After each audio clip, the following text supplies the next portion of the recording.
YouTube, what is going on, guys? Theo here, and today we are going to be talking more P5X. So the first weekend the game has been out now for, and I've put a close to 27 hours according to Steam. I'll be honest, it's probably a little bit less than that. I probably left the game up while I was AFK for at least a while. Probably closer to 24, 23. Still, that said, between Thursday night through today, I've been playing the game a ton just to get a feel for it and, you know, give you my impressions of it and ultimately answer the question of, you know, is this game for you? Should you play it? So first things first, I literally just hit level 30 today. So I will be doing the 30 level content here later on this evening. I'll be going live directly here from the YouTube for that. So if you are interested in checking that out, we should be finishing our first palace for that. But let's talk the game and overall what is it's really about. Of course, it's a gacha. I've kind of already talked about that. In regards to free to play friendly, it is pretty free to play friendly. There's still so much that I have not done, but the general guideline of what we can expect in the game is kind of all there. So that is that. I'd say if I was going to recommend this game, I would recommend this game to anybody that just really loves Persona 5. Playing through this really just feels like Persona 5 1.5 essentially, if that makes sense, and not like Royal. If you've played a ton of Persona 5 like I have, you love the game, I would recommend this game for you. You can play through this completely free to play and still get through everything. I will say I did just get my Joker. I did win my 50-50. I got pretty lucky, so I was happy about that. But going through this is really just, it mimics Persona 5 so much. It literally just follows the exact same guideline of how everything plays out. The characters, what they represent, palaces, all that stuff is like really copy and pasted, like almost one for one. Different characters, things like that. I will say I do think it's hilarious. The enemy for the first palace is becoming an absolute meme online, and it is so funny. People love him, or calling him the greatest enemy Atlas has ever created. It is just like, I'm actually dying. There's so many funny memes, but I won't get into that for the sake of spoilers in case anybody's looking to play this. With that said, I'd say, like, per a performance standpoint, this game does pretty good. I will say at times loading in and out of fights, it is very slow. That's the only time I really feel like there's any sort of like lag or hesitation. There's always like a brief like second and a half pause, but going into the street here, I mean, it loads up pretty damn fast. Overall, graphically, I feel like this game is actually really good. I've been pleasantly surprised. Like, the characters, the models all look fantastic. Speaking of which, is one of my favorites. Rope is so fun, but it's been fantastic. In regards to how the game looks and performs, I will say in the palaces, there's like interacting with the environment can feel slow, and there's like a delay between doing stuff. It does not play like P5 or P5R and how quickly you can jump from cover to cover, things like that, which is a little weird. Especially with like attacking, breaking objects, I feel like that could use a little bit more polish. In regards to the story, again, right, where my you have your quests here that you do. I have completed all mine because I've been doing literally everything I can. I mean, since I've been playing the shit out of it. You're gonna meet this character here. This is actually one of the like funniest characters I ever met. Being a personal trainer, like, and having this guy in which you do his quest, you'll understand. It is actually like unironically just hilarious. He's not, you can't take him seriously at all, but it's just funny. I've thoroughly enjoyed the stuff that you can do in the game, even though we're literally like the very first week, there's only so much you can do. And we are to the point here where it's like, as you start to level up in the game, there's going to be levels where like you unlock things as you further progress, right? And in order to level up your character, you essentially need to get experience for wonder, and there's a variety of stuff that you can do for that, yada yada yada. So I just broke the first big threshold, which is a level 30 threshold, so I can now go through and continue the story, further level up my characters, unlock the cards as well, which I believe I should lock at level 35. How long it'll take me to do that, I don't know, but the game essentially further opens up for me now that I've hit 30. So I am excited for that. It's been a little bit of a grog the last 2 days, just going through everything, and I've been like to the point where I'm like super min-maxing here.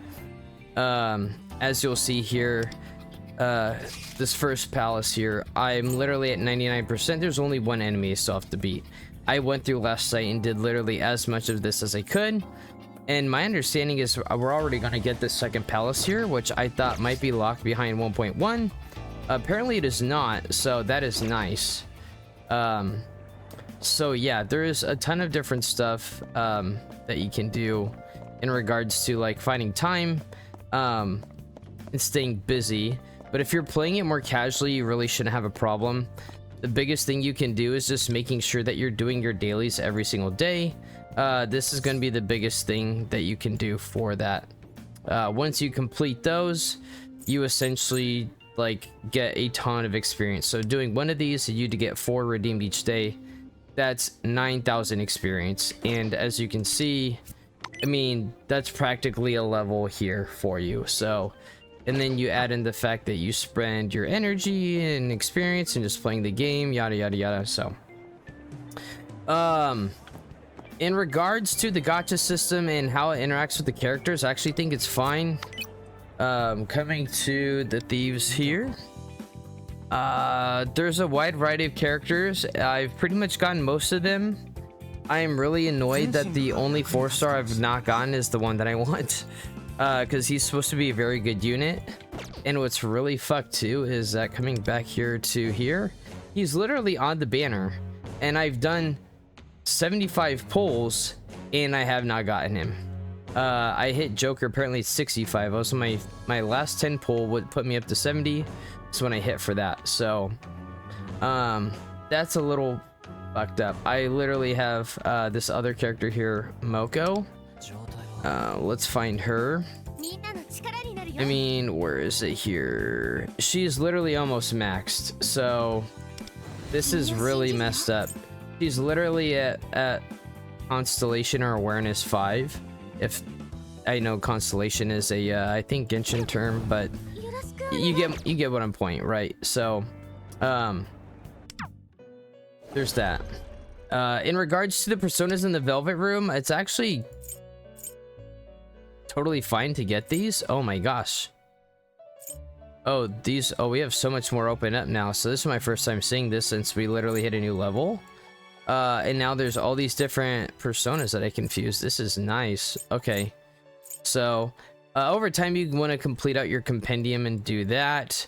As you'll see, essentially everything that there is here, I have already fused that I could. There's nothing not registered north of level 20. Now that we have that, we can start to unlock some of these characters, which is going to be really, really fun. So that's pretty much it in regards to that stuff. Again, right, I guess the last thing I have not talked about is the events here. There's quite a few going on. The big one is, of course, the Persona 5 collab. Surprise, surprise. As you, of course, know here also, coming back to here, the big thing is the Phantom Thieves, and over time we'll be getting more of them.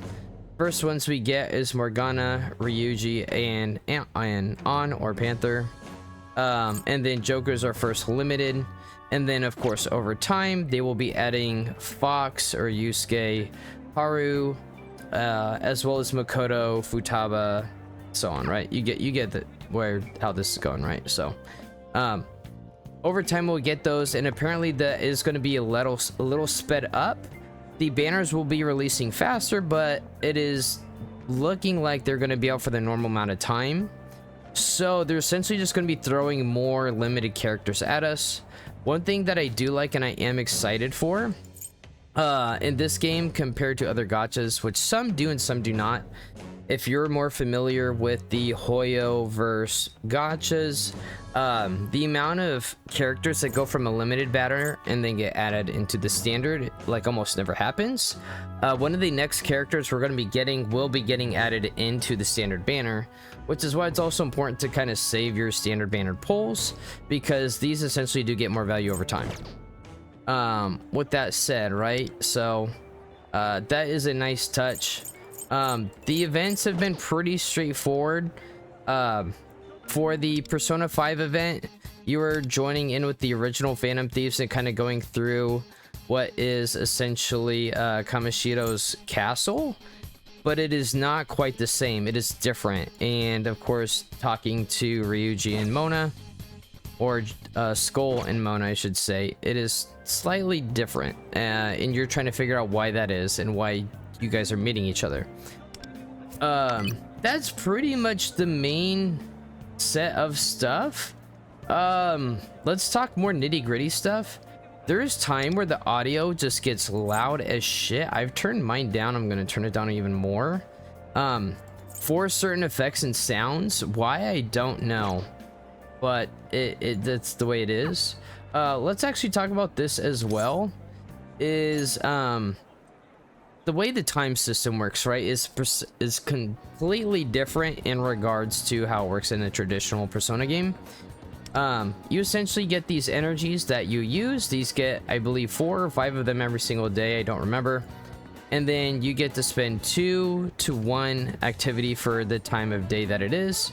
You do these for the first time. You get gems, but you also get money, which is actually very useful in this game. You do need to use this wisely. As well as you do get your social stats, and then you get your bonds, which is another way that you can also spend your time as well. These kind of help you progress and give you added perks. Ultimately, a lot of that stuff is what you do to help you so that when you're doing things in the metaverse, your team is as strong as possible, essentially gathering personas, fusions, social stats, creating tools, getting plants to create food and cook and all that stuff, yada yada yada, right?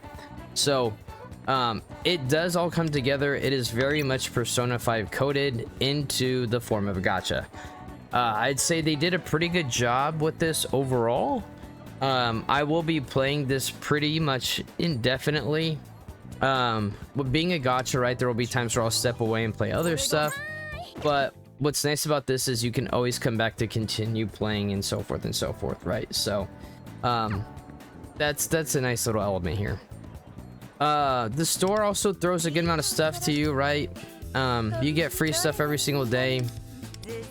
There's stuff to buy. I ended up buying this, which is equivalent to the Welkin Blessing or whatever, because you get essentially 20 pulls for $5, which is, I mean, $5 isn't nothing, right? But what's nice is you don't have to spend money on this game. You can play completely free to play and really enjoy everything. You may not be able to min-max, especially into the late game, but hey, you know what? At the end of the day, it doesn't really take away from that experience. You just don't get as many resources to essentially pull. That's really the only difference, right? And then just looking at the different trials and stuff that we get, which briefly show those for you guys here. The Velvet Trials. As you play through, you can progress and you can do these different challenges. I've kind of done some of these. I have not done all of them, but you get the idea here, right? So there's a lot to do, and then essentially, right, you get these rewards. These are like the standard stuff, and then as we progress through the game, we'll get more of this as well. So essentially level up materials, stuff for Joker in the Violet Room, yada yada yada. So that's essentially it. Overall, I've been thoroughly enjoying the game. That's why I've been playing it a lot. if you are a Persona fan, I 100%, or more specifically, if you are a Persona 5 fan, this is a unique character.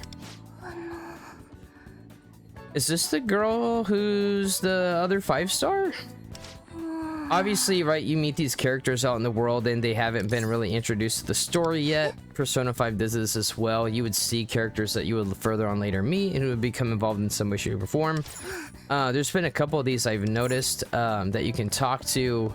What role they'll play, who knows yet. Same thing with this girl. I literally discovered her last night before I got off. She sits out here and plays guitar.